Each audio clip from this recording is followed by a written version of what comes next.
Aaron Phillips joins me now as he's coming off another win in December of 2019 via leg kicks over Jason Flowers. Aaron, how are you? I'm good. Good, good. Glad to have you on the show. I understand you're from Alaska. It's a little bit different where I'm from here in New England. Tell me, how are things with your situation dealing with this crazy pandemic that the world's going through? It's pretty wild, because the only way we can get to my town is through flying. And I work for the airline industry as well, which we supply like all the mail and freight for all the like the villages around here. So there's about 11 or 12 villages in our area that we, supply all the mail and stuff for. And yeah, it's really wild. Everybody's, going out to camp and living out there or hunting every day, every other day now. So it's pretty crazy. Now, are you a hunter? What kind of things are you doing to kind of keep yourself distracted and busy? I've been going out. I don't usually go out as much because I'm usually spending my time working out or doing whatever. But as during this time, because of all this is going on, we've been going out and hunting for caribou around the area with everybody else. Well, not with everybody else, but just like everybody else. Excuse my ignorance. I don't know what kind of animals are out there in Alaska. Where I'm from, there's a lot of deer, there's moose hunting, there's actually bear. Do you guys get all of that and more, or is there anything different maybe that I didn't mention? A lot of that, other than deer, we have a lot of caribou, moose, bears, and yeah, seals, walrus, whales, all that good stuff up here. So any mountain lions or anything like that? No. Oh, okay. Well, that's good. You don't want to have to run into one of those when you're out there hunting. I got to imagine, as a mixed martial artist trying to train and work on your craft, this has been extraordinarily difficult. How are you handling that? Oddly enough, this is kind of how I've been doing it from the beginning since I started MMA. Because in my town, there's no like gyms currently. Oh, I mean, like they're a private gym at the hospital that nobody's allowed to into. So, every once in a while I'll be able to sneak in there. And but when I first started, it was, everything was on my own. We didn't have any we had a city gym here that closed at 10 o'clock and I got off of work at like 7. So it wasn't much time to do much. And so a lot of my workouts consisted of working outside and just, a bunch of Rocky Balboa stuff. Yeah, your manager Joel told me that you have a Rocky IV training regimen with your brother, who is your boxing coach. Tell me about that. Oh yeah. So we ripped out the shop and we got a hold of some mats and we put some mats in there and that we got lucky with that. But in there it's 10 degrees inside the shop while we're working out. But there's a lot of I get my brothers sometimes I'll push them on a 4-wheeler, around the block a few times. For cardio, it's kind of like a sled push, and Gotcha. or go sprinting up muddy hills or snowy hills. It's definitely exciting. Do you get like a big slab of caribou meat and smack that like Rocky? If it's hanging there, I mean, I'll hit it, but I mean, I would rather eat it first. I'm with you there. Tell me, how did you get into MMA? How did you find the sport? I've always kind of watched it, and I wasn't super invested in it. Watching. I had a few favorite fighters, and it was, I wrestled my whole life. Went through a few years of college, wrestled there, and when I got back home, I wasn't really doing anything for a few years, and I decided, I was like, hey, why not? I'm not, all I do is work out. I might as well get into something make working out like a reason why I work out. So other than just being healthy. And so I did it, and I've been loving it ever since. Now, you mentioned a couple of favorite fighters growing up watching. Who would that be? Jose Aldo, definitely my favorite. George St. Pierre. Those guys, I would never miss their fights. I would always watch.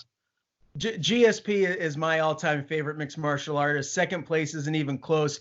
It's actually funny. I'm doing this pound for pound greatest all-time tournament right now. I'm interviewing fighters later today and over the weekend, where everyone has sent me a list of their top 16 pound for pound fighters, and I've ranked them based on what all the votes that came in. And GSP is the #1 ranked fighter. Most people had him right there at the top spot, or #2. When you think of all of the great fighters of all time, just pound for pound, who stands out to you as the greatest that you've ever seen? St. Pierre, definitely. I just think the way he fights, and he's smart about it.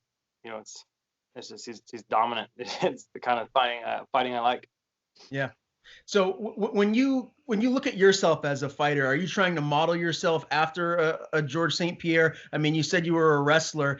Is that the style of fighter that you are, or do you feel like you're more of a stand-up guy, a la Jose Aldo? A lot of my fights have been more like more time on the feet than on the ground. It's definitely an adjustment because I haven't really sparred with anybody too much. I've sparred probably about 3 times in my life and worked with haven't really worked with anybody. So it's getting in a cage and like the distancing is weird. I'm like, well, can they hit me from here? Should I try to take the shot? It's a weird feeling. Just learning everything I've learned basically from wrestling and from basically a YouTube channel, and watching. Have you thought about staying in Alaska for the time being, or as your MMA career evolves, do you have dreams or ambitions of moving and training at a different camp with a lot of training partners? Oh yeah. So the plan was I wanted to fight for the 185 belt here in Alaska, and I'd get a little, because personally, it's my home state, so I'm like, I'll get the belt here in the AFC, and then move on into bigger and better things. And the plan for me is to eventually leave and go down to the States to get a part of a good team and see where I can go from there. Do you have your eyes in a certain gym or an area you'd like to go? Excuse me. Denver's usually, I like Colorado. I love it. I lived there for about like 5-6 months, and I just love Colorado. So that's kind of where I'm leaning towards. So yeah, very cool. Now, you said you wanted to capture that 185-pound belt. What is the MMA scene in Alaska like? Is there a lot of competition? And I know weight classes like lightweight and welterweight, more of the human beings walking around are kind of around that range. Is there a lot of fighters at middleweight to choose from in Alaska? There's not a lot, but there's, I mean, guys up here, they're willing to fight anybody. They'll fight 155, 170, 185. Everybody's really walking around really confident and really tough guys. It's not the deepest talent pool, but it's, we have our fair share of tough guys and good fighters.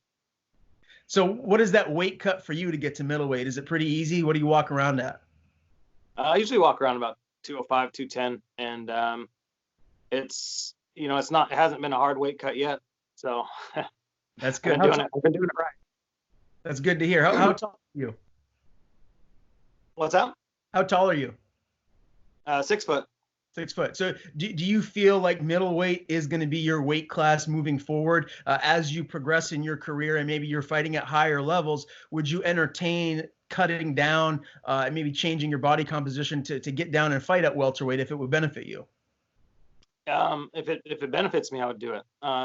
Because I thought about it and I was like, I think I could make it if I just had the right tools. If I had the right tools and, if I was working out 3 times a day, I probably could do it easy. It's kind of one of those things. If I had a team and I had a structure to my workouts, then it would be, I think I could do it. Very cool. Hey, let's talk about that last fight. It was in December of 2019. You finished your opponent, Jason, with leg kicks. Tell me a little bit about how that came about. All right. So, I'm not much of a kicker. I'm like, I'm learning from YouTube, so I probably shouldn't be trying to throw too much. Yeah. So in July, I basically leg kicked a guy down until I won the fight, and I was just like, I'll work on that because it worked on that other guy, so I'll try it on this guy. So I mean, it definitely paid off. It's definitely a satisfying way to win. Did you? I'm sure you must have seen. You said you never missed a GSP or an Aldo fight. Did you see when Aldo did that to Uriah Faber back in the day? Or you kind of Yeah, channeled? basically, I just just launch it as hard as I could.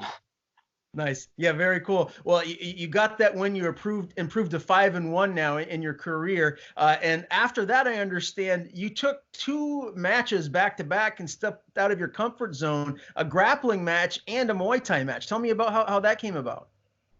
I was kind of relaxing, just working out, can't stay in shape. I mean, like cardio shape and, working on more technique stuff. And because I had access to my brother who was in town for a few weeks, and he got back from Thailand, training in Thailand for 2 months. And so he's showing me all the stuff he learned, and it was, we're having a bunch of fun with that. And then I was offered a Muay Thai fight in Wasilla in this other promotion.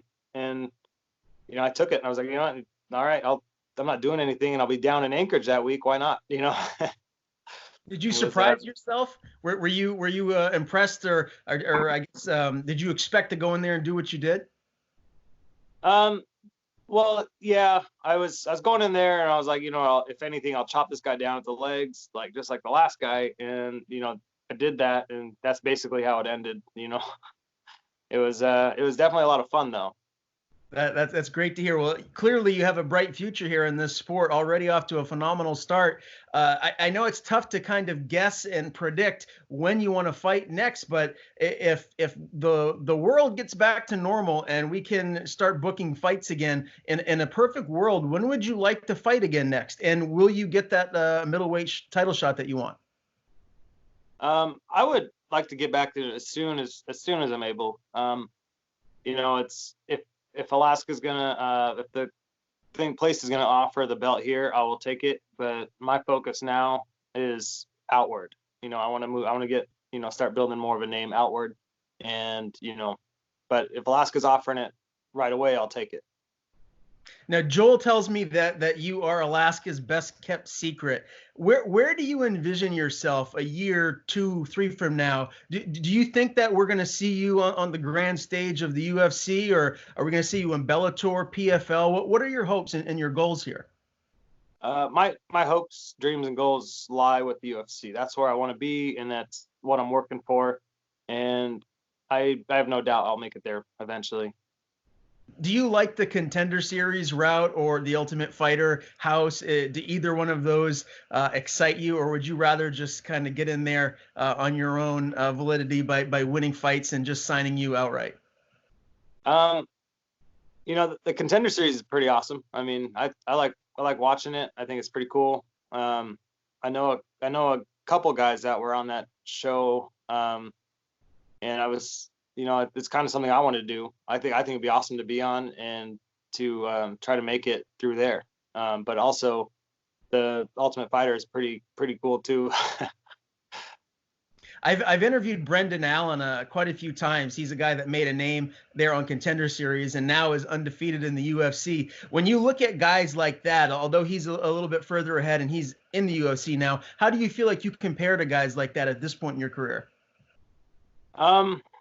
I mean, in my mind, I'm like, I still have a lot to go because, there's a lot I don't know yet. But like how I learn things and the way I train is, I think I get there pretty quick. It's not something I see like out of reach. So, and that's kind of where my mindset is. If it was out of reach, I'd be a little less confident, but I feel like I can get there eventually.